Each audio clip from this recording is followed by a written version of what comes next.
Jenara Nerenberg, welcome to the show. Thank you so much for having me. It's a pleasure. Okay, so the title of the book is Trust Your Mind. What does that mean, trust your mind? That is a great question. I think it's a little bit provocative intentionally, but I, for the past few years, went through this long process diving into how do we develop critical thinking. So I think the message of trust your mind really reflects arriving at a point where we can trust our minds after really learning how to question groupthink and develop our critical thinking skills. Why did you get interested in this subject, or how? I've been a journalist for a long time. My background is in public health and political theory. My first book was about neurodiversity, and that book was very well received, and I've had amazing support. At the same time, after many years, started noticing some really extensive groupthink happening across all forms of social movements, especially online, the social media space. I became very concerned by the way we were over-categorizing people and relying on categorizations, and our ability to see one another as unique individuals seemed to be very, very diminished. And this was, outside of the neurodiversity space, just across the board. I had had my own experience of organizing a conference, actually, and I was kind of mobbed a bit online by people who didn't agree with the speakers I chose. And this was, way back in 2019. And I just thought, wow, there's so much nuance missing. And there's so many people who are doing good work in the world with very good hearts. And yet online, it just seems like we're a huge mess. So after many years, this set me on a journey of thinking about, well, what is the psychology of groupthink? The through line in all my reporting has been psychology. So that's what set me on this journey. Did you see the Ezra Klein column in the New York Times about NPCs? I don't think I saw that one. Okay, well, good, because that gives me a chance to recapitulate it for you. NPC is a term that my 10-year-old uses a lot because he plays video games. It's a non-player character. So if you are in a video game, you're a character who has agency, but the world is populated by non-player characters. And this has become an epithet, often on the right, for liberals who engage in groupthink. Now, Ezra was making the point that there are a lot of NPCs on the right as well, but in his essay, he did concede that on the left, there is a point to be made that there is a groupthink that sets in. In other words, what he was trying to say is very similar to what you're saying, which is that no matter where you are on the spectrum, there seems to be an increasing susceptibility, although I'm not sure it's increasing, but there's surely, and you can tell me whether it's increasing, but there's surely a bipartisan susceptibility to groupthink.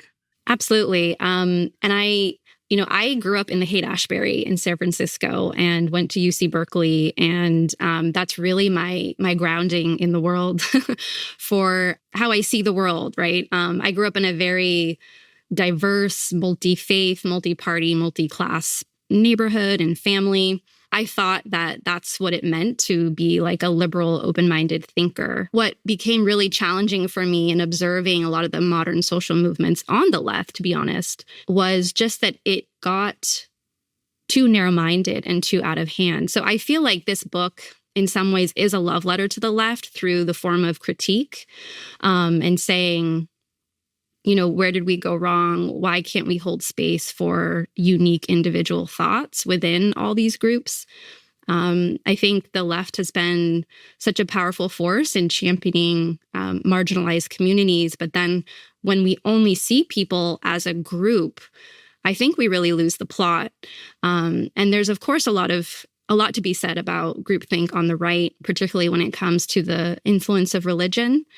But on the left, I think we've really, really struggled with this. And I think what started out as something really good and really positive to want to champion people has ultimately blinded us. And so we hardly ever see nuance in our discussions anymore. We hardly ever see like an assessment of people and human beings as individuals, whether we're talking about the neurodivergent community, the trans community, the Black community. There's diversity of thought within all of these groups. And that's the place that we need to get back to. Just in the presidential election we've just come through, there was all this shock on the left that people who are traditionally thought of as monolithic Democratic voting blocs, Hispanics, which, by the way, is an absurd category in some ways because there's so much diversity. A Cuban and a Mexican and a Costa Rican, there's going to be massive cultural differences and political and philosophical differences. Black voters voted for Trump in higher numbers than we had seen. So there's a kind of expectation in some precincts on the left and maybe also in the center and the right that people are going to engage in groupthink, but in fact there's way more nuance than you might think.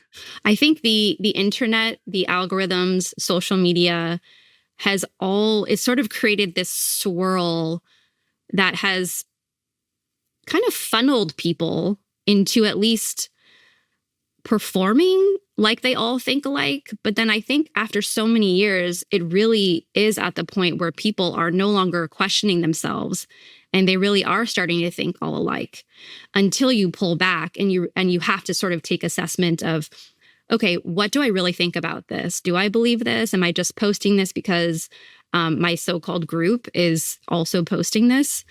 So I think the role of the internet and social media really can't be underestimated here. Do you think that social media is degrading critical thinking writ large, or just in this one area of groupthink? I think social media has given us many incredible things. Again, I've reported so much on the psychology space, so I will say that although I think that the whole concept of like pop psychology, there are a lot of errors there, and I'm actually critical of it in the book. I just in the last year or two actually think that people have sort of, because social media is so oversaturated, people are actually finally starting to really get into nuance. I'm starting to see podcasts pop up in the therapy space that are actually called like Nuance something, or so I think that groupthink has been an issue across the board with social media. I do see pockets where that is slowly being undone, but I think by far the biggest damage we've seen is in the area of identity and how we see each other and how we categorize each other. And I just think that has really stripped us of being able to connect. I think it's contributed to the loneliness crisis. And I just think it's frankly sad and scary that we've lost the ability to just assess the person in front of you as an individual. I think it's really sad. You just say, you may have just answered it, but when you say that groupthink and the degradation in our capacity for critical thought has contributed to the loneliness crisis, can you just unpack that a little bit more? So I think the way that social media, the way that algorithms play and thrive off of outrage, combined with, of course, the long pandemic period and people sort of being removed from one another, the way we have limited people's conceptions of one another to these really broad strokes of who that person is because they belong in such a group, I think has, it's that combined with a fear of speaking up, right? So the subtitle of the book is Embracing Nuance in a World of Self-Silencing, right? So it's this over-categorization of human beings. It's the algorithms that thrive on outrage. And then it's this very core, private, intimate experience of fear and terror of saying the wrong thing, of being canceled, of getting something wrong, of being fired, being attacked by a friend or a colleague online. This whole mess, this whole set of circumstances has contributed to the loneliness crisis. There's no doubt about it. I think if we're all so uptight and in fear of saying the wrong thing or asking a question, there's no way that human beings can connect with one another, because friction and tension are part of life, and they're frankly part of connection and love and getting to know someone and feeling close to someone. So if that nuance has been stripped away, if the curiosity has been stripped away, how on earth can we expect each other to feel connected? And I think, especially if the potential for honesty has been degraded by self-silencing, real relationship becomes impossible. It becomes just performance. And I agree with you. Conflict is part of relationship. And if you are so afraid of conflict because the consequences can be so grave, and we see it online not infrequently, then it's very hard to really have a true relationship with somebody. I'm remembering a conversation I was having several years ago, pre-pandemic, but it was definitely we were in a moment of, it was probably 2019. We're really in a moment of a lot of online fervor around identity politics, et cetera, et cetera. And I'm not saying that's all bad, but I think it can have some negative externalities, some of which you've just enunciated. I remember I was having a conversation one day with a friend of mine, Sebene Selassie, who's a meditation teacher of color, who was teaching a course online that I was taking about the Dharma, or the Buddhist take on race. And Seb is incredibly nuanced. And I remember one day sort of complaining to her about some of the what I thought was the performativity in some of the group sessions, because I think people were scared.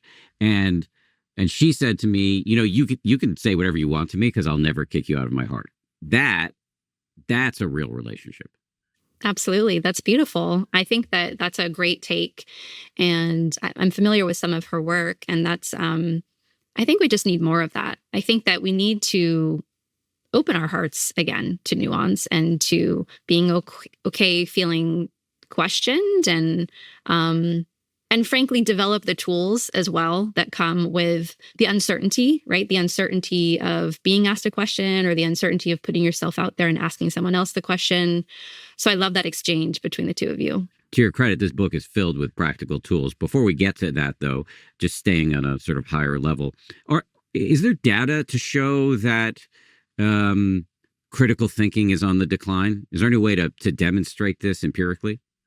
I didn't really look at wide surveys around the current state of groupthink, or like a dearth of critical thinking. There is extensive debate and discussion within the education community about how to teach critical thinking. Does the teacher just model it? Do you ask explicit questions to help provoke critical thinking? So there's a debate happening in the education community. What I really focused on in the book is how group identity forms, how groupthink forms, the psychology of groupthink, how to recognize when you yourself are sort of playing into groupthink. And so we have a lot of key markers around that. The research shows that people who have very high degrees of self-uncertainty are more drawn to groups and group identity and groupthink that offers, some kind of strong sense of identity. And that makes sense, right? A person is sort of unsure of themselves. They're going to be drawn to something that purports to offer certainty about the world. We also know that groups are stickier. They're what's called entitevity levels. Things like ritual, vocabulary, dress, like there's all these codes that we all can pick up on, right? Like a cheerleading group, a mountain biking group, there's usually like little things that go along with it. And so you've seen that online, of course, like people saying certain things as a way of virtual signaling and saying I'm part of this group, not part of that group. So I would say that there's extensive research about how groupthink forms. The correlate that you're referring to around, looking at critical thinking rates and how it's decreased. I'm not sure how we would assess that on a global scale, except to say that, teachers are actively debating this right now. Do we know anything about the health implications of either succumbing to groupthink or self-censoring? Yeah, so there's extensive research on the phenomenon of self-silencing. So self-silencing is strongly correlated with depression and low self-esteem, low self-confidence. I haven't seen a ton of research around how it's related to anxiety, but I can say that the international research that I've looked at shows that there's a lot of fear among people, actually, especially among journalists and people who are in the media, which is, almost everyone these days, all the content creators, all the influencers, all the young people who are online posting on TikTok. I mean, this is everyone now. So there's research out of Europe looking at people who were very active online. They graduate from college, and then they get really worried about their digital footprint. What is an employer going to see that they posted on X, 5 years ago when it was called Twitter?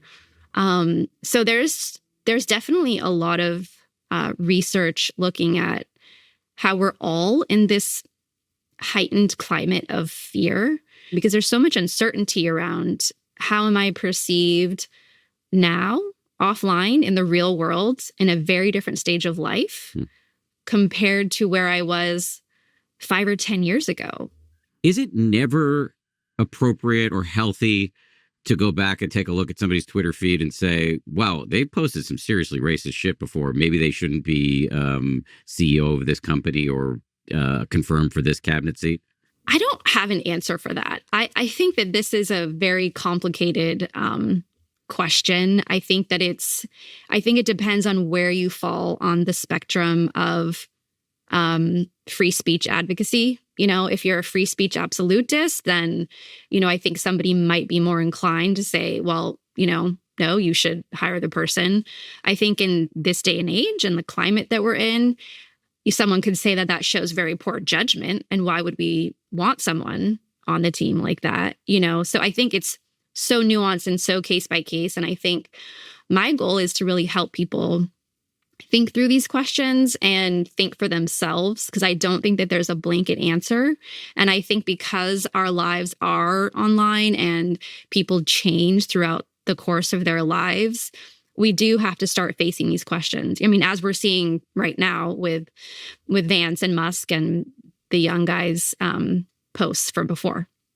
Yeah, I'm conflicted about what's sometimes called cancel culture. And I know even that's controversial. You can get canceled, quote unquote, if you use that term inappropriately or whatever. It's pretty easy to piss people off these days. I sometimes refer to the internet as a perpetual umbrage machine. And I can see an argument for the fact that it's healthy that you can't get away with saying hateful shit the way it was totally fine to do not that long ago. And so I don't like the atmosphere of fear and self-silencing. I agree with you. It can be really detrimental to our relationships and our mental health. And the fact that, the cultural norms are changing around saying cruel stuff about vulnerable populations, that seems like you could make an argument for some of that. Absolutely. And I think it's nuanced. I don't, again, this is the conversation we need to be having, though, right? And every workplace, every organization, every family, every friend group is going to come up with a different answer, right? What are the tolerance levels? What exactly did the person say? Can there be a repair conversation? Is it too overboard? Is this just like, no way we're going to consider this? I think that every person is different in this way. Every group is different in this way. I personally don't shy away from conflict. I'm a pretty direct communicator. My family is very open. I grew up in a very open-minded environment. And I know that my style is different from other people, and other people are more conflict avoidant and don't like that communication style. Not to say that, we're going around saying super offensive things. Just this underlying emotional climate of fear and not feeling comfortable to ask things is something that I personally am very uncomfortable with. I think especially in our profession as writers and journalists and members of the media, I think it's our job to speak openly. And I think that's what led to so much concern on my part, and why Yes. I felt I really had to tackle this subject personally and professionally. Yeah, I sympathize with that, and it can be stifling for sure. And there's a great term I heard: predatory listening. Where I see somebody's just listening for the part where they can, tear you down. And I feel that and fear that in the culture. And as you said, it's nuanced, and I think there are lots of ways to look at this. Just as a point of clarification, are you when you talk about self-censoring and self-silencing, and the apparent seeming degradation in critical thought, are you specifically referring to sort of cultural, social, political issues, or are you talking about just the fact that many of us are afraid to speak up in many contexts, not having nothing to do with hot button issues? I think it's both, really. The book gets into both, sort of the inner and the outer, the micro and the macro. I think I took as my starting point definitely what I was seeing on a larger scale online on social media. And I think that's what really drives me at this point, and what drives the book, because I'm just so concerned about the loss of being able to see people as individuals, because I so value the creativity and the diversity of thought of every individual that we come across. I mean, this, right? As a journalist, you're so curious, you're so fascinated by every person you meet. You don't automatically see them as a group. So I would say my drive is largely about the larger social climate, because it so permeates our offline lives these days. We're all so hyper online. That being said, journeying through all of this research and interviews over the past 3 years, of course, helped me see and tease apart that this was really an inner game as well, of course, and that this had such far-reaching implications for how we relate to our partners and spouses and close friends and other family members, and to not shy away from conflict or asking hard questions, or being able to see each other differently, and really to assess information as it comes in. This book was really a huge gift for me, actually, to go through this journey. And I feel like I came out a different person. I want to get into all of that. I guess what I was trying to drive at with my perhaps poorly articulated question is, like, on the one hand, there's all of this self-silencing and fear around hot button issues around gender, sexual identity or sexual orientation, race, religion, et cetera, et cetera. On the other hand, like, it is also true, I think, and I haven't seen the data, but I believe I've done some interviews on this, that certain groups self-silence in, for example, corporate settings, because they are, they are a minority, or marginalized, or whatever language you want to use. And that is very detrimental, not only to their health, but the health of the organization, because when people don't feel safe to speak up, more mistakes happen, better ideas, many good ideas don't come to light. So is that within the sphere of what you're talking about, or is that kind of outside of this, of the realm? I would say that's not something I explicitly addressed in the book, largely because that's just not my own viewpoint. I think there's so many incredible books out there that do address that, right? And that's why we've seen such a huge wave of DEI and DEI advocacy, and all the books on DEI. And, that's a whole nother conversation. Is DEI being done well and productively, or is there also some room for change there? I don't work in corporate settings. I'm a journalist and an author. It's not something that I can speak to. It did bubble up in my thoughts and thinking, like, this has been a problem for decades. This is not like a new problem. And the groups that don't feel comfortable speaking up are always going to change depending on current power dynamics. So it's not something that I was really focused on in this particular book. I would say in my first book, which was all about neurodiversity, that probably was a much bigger focus. Okay, enough throat clearing. I've asked you all this sort of macro questions. Let's get practical because the book is very practical. I know one of the things you recommend is to start small. Can you say more about that? The book it's practical in the way of providing a lot of information, a lot of background information, a lot of in-depth information about the psychology of groupthink, essentially. So my goal was to help empower people to understand the deeper concepts and the deeper sort of dynamics at play so that every reader can identify what's happening in themselves, no matter where they find themselves. Since I'm not a therapist or a corporate executive, I didn't want to get too specific around, you should do this in this situation or do that in that situation. But I think to the first step in sort of overcoming self-silencing, whether it's offline or online, is to learn how to get comfortable kind of holding uncertainty. Because when you ask a question, again, whether it's online or offline, you don't really know what the response is going to be. And so I think all of us do have to sort of build up our capacity to just sit with the uncertainty of not knowing what you're going to receive in response just by simply asking a question. So say more about how one would actually do that. Let's take race, for example. That's been a long-standing interest of mine. And when I first began this journey, I came across several emerging thinkers who really impressed me with how they were reframing the conversation around race and who were saying kind of similar things around, we need to see each other as individuals. Why are we limiting our perceptions of one another to whatever racial categorizations we perceive them as belonging to? So I think even basic questions like,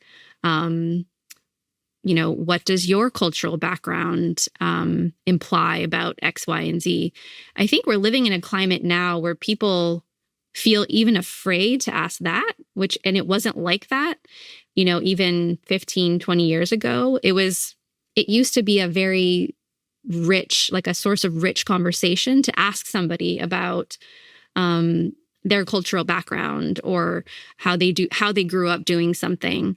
And now I feel people are not sure if it's their place to ask that. So that's just one example. There's a chapter about having the strength to dissent. What did you learn about how one can generate that strength? I think what really helped me in feeling comfortable asking different kinds of questions online and offline was finding other people who were comfortable with dissent. I think, we talk a lot about this concept of community and belonging, and that's something I kind of push up against as well, because I think if we stop asking questions and we are just kind of, for the purposes of belonging community, we're just repeating certain talking points, then we're not being ourselves. And that's actually not real community. That's not real belonging because it's not based in authenticity. And so I spend a lot of time in the book talking about how people can feel connection, feel a sense of belonging, but still disagree with one another. And I would say that this is actually very, very difficult because it requires sort of casting a wide net. And also it requires feeling comfortable being a bit of a loner, to be honest. So I think in terms of feeling comfortable dissenting in any setting, you have to sort of seek out people who also value dissent, right? This points to the question of finding people who have shared values. It doesn't mean that you agree, but there's like a basic starting point where I know that this person has the tolerance, they have the capacity to tolerate like me having a different opinion. Otherwise, it is quite tricky to just be like dissenting left and right. You kind of have to know that you are in a a so-called safe space. And I talk about that in the book as well, that I don't think a safe space is just being with a bunch of people who agree with you. It's actually being around people who it's okay to disagree with. I can imagine people listening and thinking, well, how do I find that kind of safe space? So this is, maybe one good aspect of the internet, right, is finding people who value dissent and are okay with it. So there's a very interesting space that has emerged that, some people are critical of. I find tremendous value. There's this word that's thrown around called heterodox, right? Heterodox just means like unconventional viewpoint. And so several years ago, when I started seeing some of these thoughts and these sort of spaces emerging online, really caught my attention because I kind of saw myself in this space. I was like, this way of approaching the world, approaching relationships seemed to really match me. I mean, if people are genuinely curious about this, there is a whole space on the internet. It's sort of like it's referred to as heterodox. Of course, the famous social psychologist Jonathan Haidt started what's called the Heterodox Academy, which is all about empowering diverse viewpoints on campuses and schools. So there are little communities popping up all over the internet. These are podcasters, YouTubers, and unfortunately, many of them have been pegged as, far right or, but that's just because they're questioning some of the dogmatism on the left. But so many of these thinkers and these communities are just full of really curious people who have an allergy to groupthink and are feeling so starved by the media environment, as I know millions of people are right now. We talk about the silent majority. That is one concrete thing to do is to start looking into these spaces. I talk about them in the book. I interviewed several of them. And I will be honest, it's a very welcoming space. And I know that might come as a surprise to some people. I had this experience a couple of years ago. I was at TED, and I recognize that in and of itself is kind of an obnoxious thing to say, but I was at TED and I was very happy to be there. I had made friends the year before at TED with this young guy who I suspect is who you have in mind when you're talking about heterodoxy, Coleman Hughes. Absolutely. Who is a young Black man, very interesting mind. And I first heard about him, I had heard of him through my friend Sam Harris, who's also in that same sort of, we're not related, but he's kind of a friend and a mentor to me. And he's in that kind of same bucket, sometimes what used to be described as the intellectual dark web. I love Sam as a person, and I find many of his viewpoints really compelling and galvanizing. And I don't agree with everything he says, but that's fine. And that has not damaged our relationship in any way. And Coleman, I have similar feelings about, but he's if you meet him, and the same is true of Sam, they're just very warm people. And part of their openness is, I think, a contributing factor, to their winning interpersonal style. And so Coleman, the first year I met him, he was not speaking at TED. We just hung out a bunch.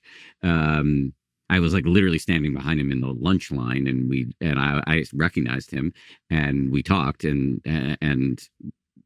struck up a relationship. The next year, he came and spoke, and he gave a speech about color blindness. People were outraged. It caused a furor within TED. And it was so interesting. Coleman was like unfazed. He just and Sam has this too. They just kind of they don't fear as much as I do social rejection.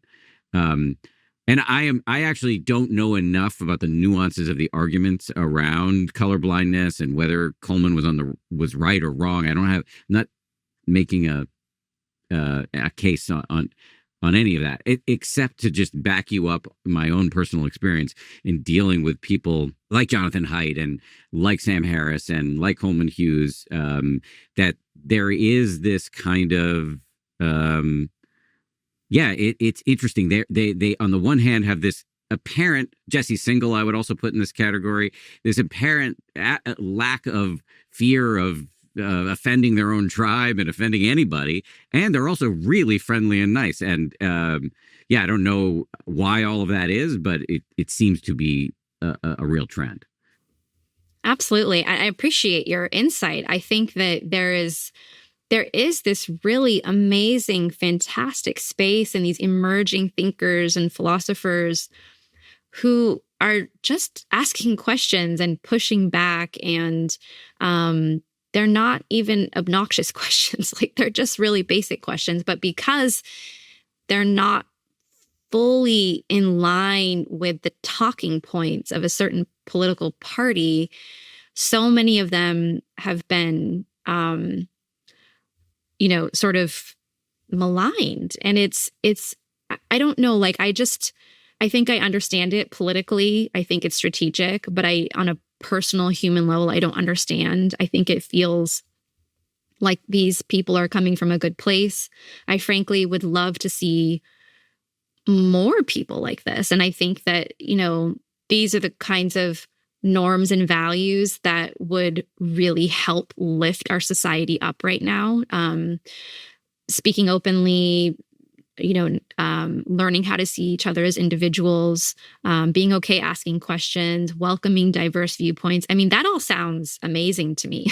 And as you said, it's nuanced because this whole just asking questions thing can be abused. It's like, I'm just asking, I'm not saying any of the aforementioned characters are doing that, although I'm sure they've been accused of it, and maybe correctly. I don't know, because I don't remember all of their utterances, chapter and verse. But I know for sure that this whole just asking questions, bro, move can be, passive aggressive or aggressive aggressive, and so it's not uncomplicated.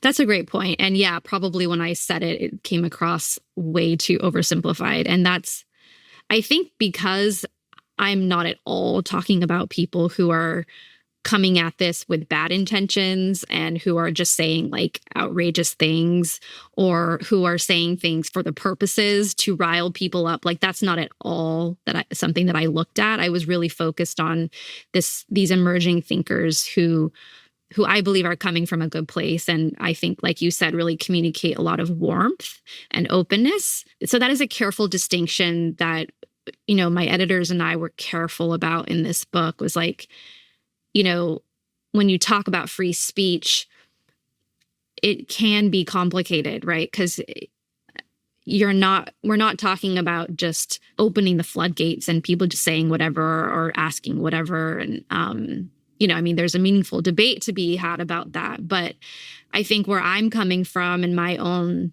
life and as a writer and someone who's been observing all of this is really wanting to get to a place where people can create a culture of warmth and openness and acceptance. And so to that end, I spent a lot of time in the book talking about what is free speech. And this is something I don't think many people have talked about, because I don't think that free speech really is about just letting loose. I think the next place that we need to go in this national debate is for people to figure out what's going on underneath. So the analogy that I always think about is that, if you have like there's an ocean, right? And so above the waves, it's super noisy outside, right? And that's what I see with like the culture wars and all the political conversations. Underneath, when you submerge yourself, things get a lot quieter. So I don't think that as a culture, people have really developed the tools and the emotional awareness to communicate what's happening underneath all the noisy culture wars, right? To say things like, I feel sad, I feel hurt, I feel scared. I think that would be like next level free speech, because it's more authentic, it's free, it's more like free expression. So if we evolve to a place where we could have those conversations, I think our political climate would be drastically different. Yes. Susan Cain, the great writer who's written about introverts and also has a book about this quality of bittersweetness, which is kind of in itself a nuanced view of life and all of its inevitable ups and downs. She has talked about the fact that in a culture that seems to have two modes, like normative smiles, like false positivity and outrage, because those are the two modes that the algorithm tends to reward, like some faux wisdom inscribed in latte foam art, or orange man bad or Biden bad or whatever. That those are the two gears we seem to have. We're missing this whole range of emotional expression, of honesty, of discussion and discourse around, yeah, I'm terrified. That's what's really going on here. Or I'm really sad. That's what's really driving X or Y comment or viewpoint. That kind of freedom of speech would be marvelous. I don't know how we get there, though. Yeah, I love Susan. She's a friend as well and has been a big supporter of my work. And she's so gifted in, I think, staying in that place, staying underneath the wave and communicating from that place. I mean, I think the way we get there is by having conversations like this. And I think that this is the one shiny area of the internet. I mean, as critical as I have been around the kind of oversaturation of therapeutic content and vocabulary on the internet and social media, we are starting to see some really amazing content and thought leadership around how to build secure attachment, how to deal with conflict. And if that kind of awareness does spread and people do understand how to regulate, get centered, communicate from that place, I think over time we will see this spread. And that might be like 100 years from now, but I can see it. I can see it in my head. Me too. Actually, I'm actually working on a book that touches on a lot of this stuff, and I know my friend Adam Grant is working on a similar project. So it feels like it's a ripening cultural trend. I want to hear more because you use the word authenticity, and in the book you talk about strength. You describe it as like staying true to yourself, and I want to hear more about like how you think we can go about that. Before we do, though, I want to run by you a practical tip that I've learned for doing what you were describing about true freedom of speech. Talking about what's really going on with you as. And I talk about these people all the time. Mudita Nisker and Dan Clerman, they're a married couple, and they wrote a book called Let's Talk. And they basically came up with this very simple, but also Buddhist inflected communications protocol. And I've been working with them for 6.5 years because, notwithstanding the fact that I'm a professional communicator, my interpersonal hygiene was not awesome. And so they've been very helpful. And one of the things they talk about is, this is going to sound a little technical, but stating your positive intention, like identifying for yourself in a conversation, what is my goal here? And then articulating to the other person at the beginning of the conversation, especially if there's a relationship goal. I'm giving you this tough feedback, or I'm telling you about my emotional state because I want to have a good relationship with you, or I want to get closer, or whatever it is. They don't describe it this way, but I do. Their whole model is to keep the amygdala, the stress center of the brain, offline, and keep the prefrontal cortex, the locus of reason and higher order thought, online. And so if you want to take a risk and say to somebody, what's really going on for you, if you preface it by saying, I'm going to say something that's vulnerable or revelatory or whatever, and here's why. It's because I care about you and I want to have a good relationship. I found that to be super helpful. How does it sound to you? I think that sounds amazing. I really like that. I think it makes a lot of sense. Again, I'm not a relationship expert, and I did look at a lot of this more on a macro level. My husband and I have been together for 20 years, so I think we have a lot of experience in figuring out communication styles. And I think that what you're describing, I think, would lower defenses right off the bat. And so it makes a lot of sense to me. At the same time, I'm thinking how people would do that online and on social media. And I think that would probably work as well. So maybe it's something we can all try. I mean, I found I didn't really start doing anything on social media until about a year and a half ago. I had accounts, but I wasn't really doing anything with them. But I got pretty leaned in for a bunch of reasons that are not interesting or germane. And my whole thing is, like, I'll do a little video diary after I've almost had a panic attack because of claustrophobia on a plane or something like that. And people love that shit. People love honesty. And so actually, there's a way to hack the algorithm, which generally does reward bathos and bullshit and outrage and whatever.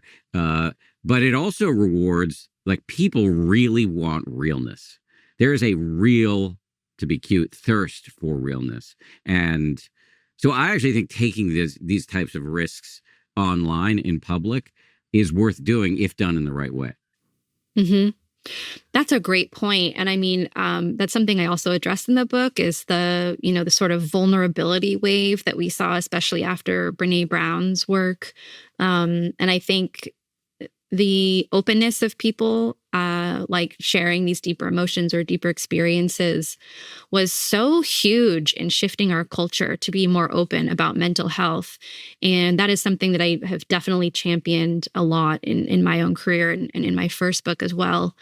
And I think, I'd love to chat with you about this because I think in some ways that kind of also went too far. So Yes. I think Yes. it's up.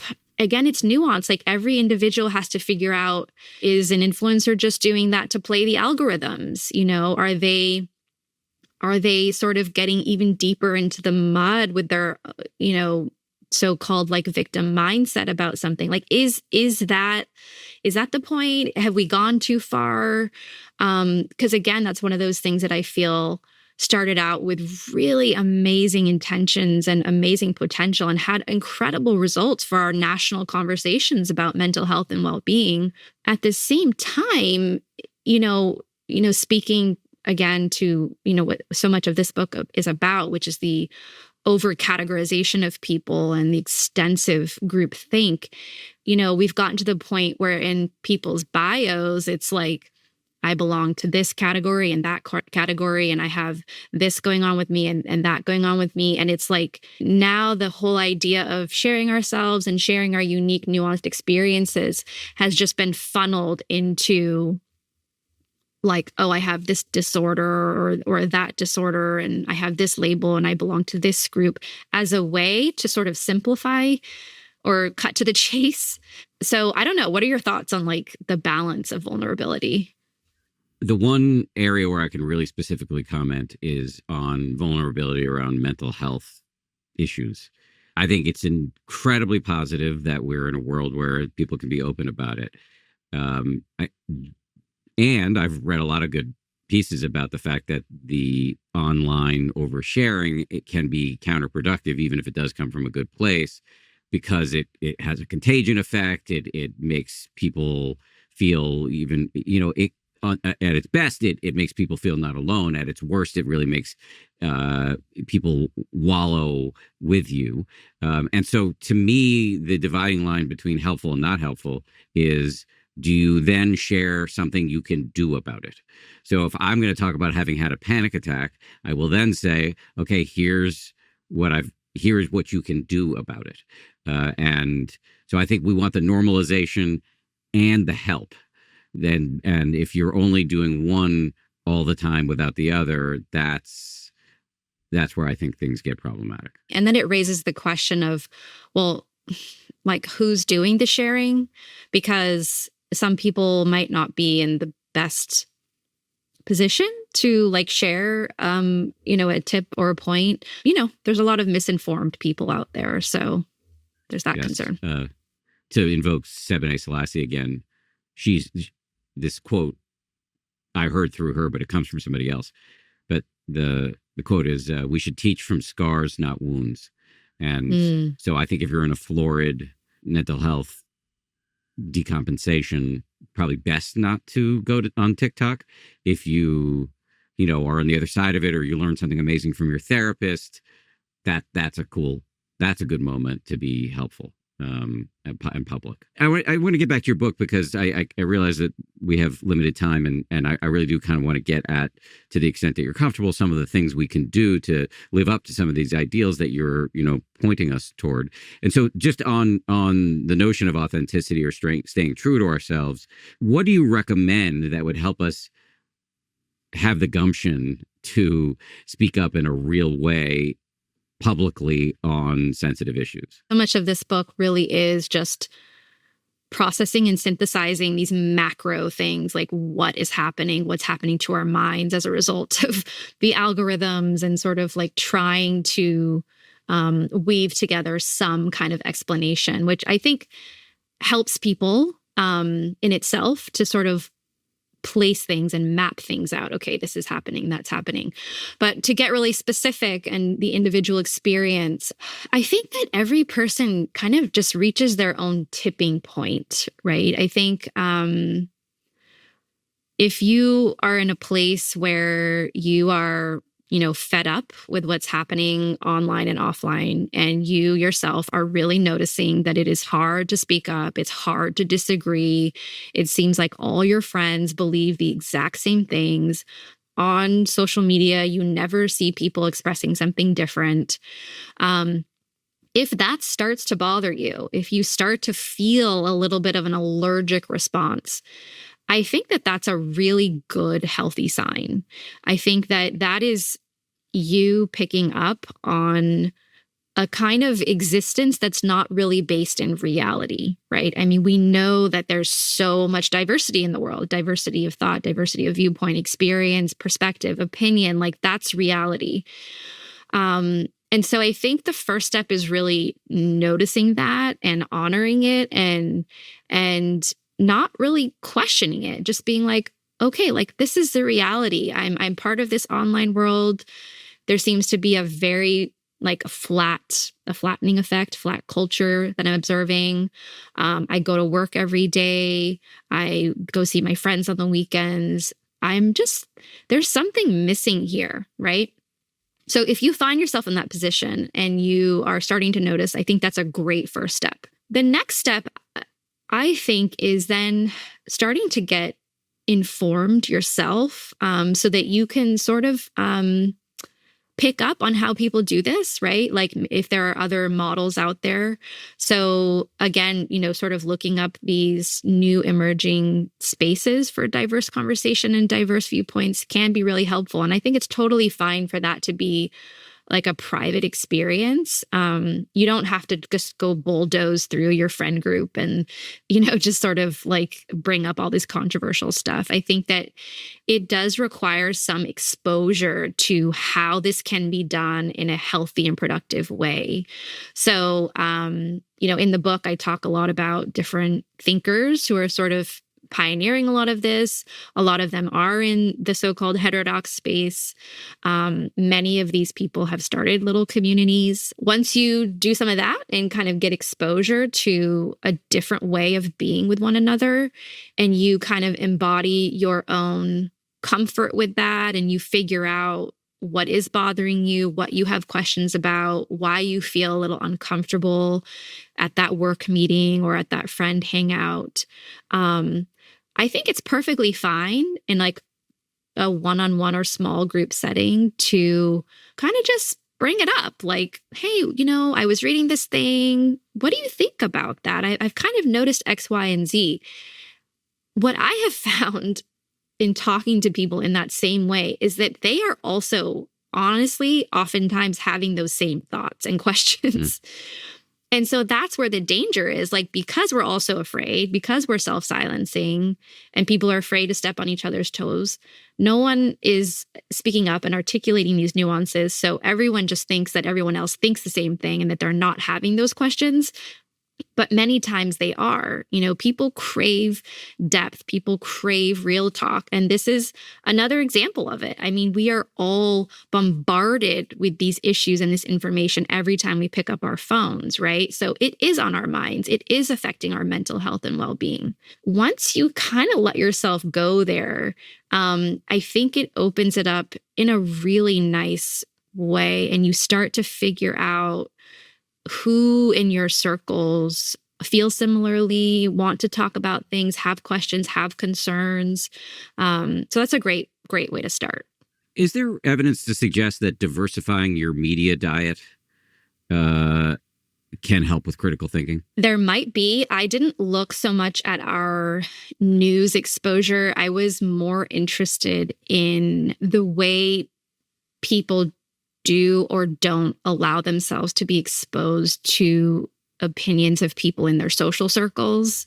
So not so much about media diets, but almost like a viewpoint diet, like exposure to different friend circles. This can go many different ways. Okay. So some people, when they are exposed to different viewpoints or different audiences, it can be very healthy for the person and encourages the person to think more critically, and actually to seek that out and to keep seeking it out. It almost has like a positive effect. Depending on the person, it can also lead some people to want to censor their so-called diet even more because it's too threatening. So that's where we want to get more into that like individual piece. Like, how do we raise a person's own capacity and tolerance for uncertainty? You talked earlier about raising one's capacity for tolerating uncertainty, and I didn't actually follow up on it, so I will now. What are there mechanisms that you've seen that might be helpful in that regard? For myself and a lot of people I know and who I've interviewed, it feels a little bit like an innate curiosity. So this is not, I'm not like trying to gloat or anything. I'm just saying it's a little difficult to try to imagine not being okay with diverse viewpoints and diverse information. And I recognize that this is fully an issue that people need to contend with. So I think what I'm thinking is that this is like a deeper issue. This is like a cultural issue around shifting social norms. I think probably a meditation teacher or someone who's a specialist in mindfulness could give an answer of like, certain breathing exercises and regulating your nervous system to get to a point of like expanding your capacity. And certainly I've seen a lot of that kind of information out there in the relationship sphere and interpersonally, right? Like if you're having a disagreement with your spouse or your partner, how do you learn to just sit there, stay curious, stay engaged? I like your tip earlier around stating your positive intention. As a journalist, as a member of the media who's sort of documenting these trends, I see this on a macro level. I think if our schools are not diverse, if our friend groups are not diverse, you are just not going to develop this capacity as greatly as other people might. So I do talk about this in the book, that I grew up in such a diverse environment where that was way more normal to me than being in some kind of bubble. There is research around if, like, for example, having more friends across racial lines really reduces your stress about cross-racial interactions. So if somebody is, racialized in a certain way and has some fear about, crossing the street and interacting with a group of strangers, their fear is actually going to be a lot less if they have had a lot of exposure and experience to cross-racial friendship, because essentially their nervous systems do feel reassured. And it's also the case that they feel more confident and reassured and less stressed because they have someone to go to across racial lines if that interaction doesn't go well. So this is a long-winded answer for, how to deepen our capacity for uncertainty, but it's kind of both, right? It's like the individual learning how to regulate yourself, but it's also very structural and societal, and just comes down to the life decisions that you make or that your family has made. Yeah, it's tricky because there is this, I'm probably going to mangle this, the contact hypothesis or the contact theory, the idea that if you have contact with people who are different from you, your open-mindedness does kind of inexorably ensue. And you don't want to be using other people as like instruments for personal growth for yourself. And on a macro level, we've got a culture that's self-sorted ideologically and racially in many ways. And so it's all, to use the word again, nuanced. There's a chapter in the book about debate as an antidote here. What did you learn that might be helpful for those of us who struggle to have these conversations, to debate in a friendly way without having it go completely pear-shaped? Yeah, that was one of my favorite chapters to work on. I got to interview some really incredible debate coaches across the country, who are every day working with young people on really complex issues. And I think they spend far more time working through nuance than most adults do in their daily lives. So I think, debate as the antidote is a macro and micro intervention.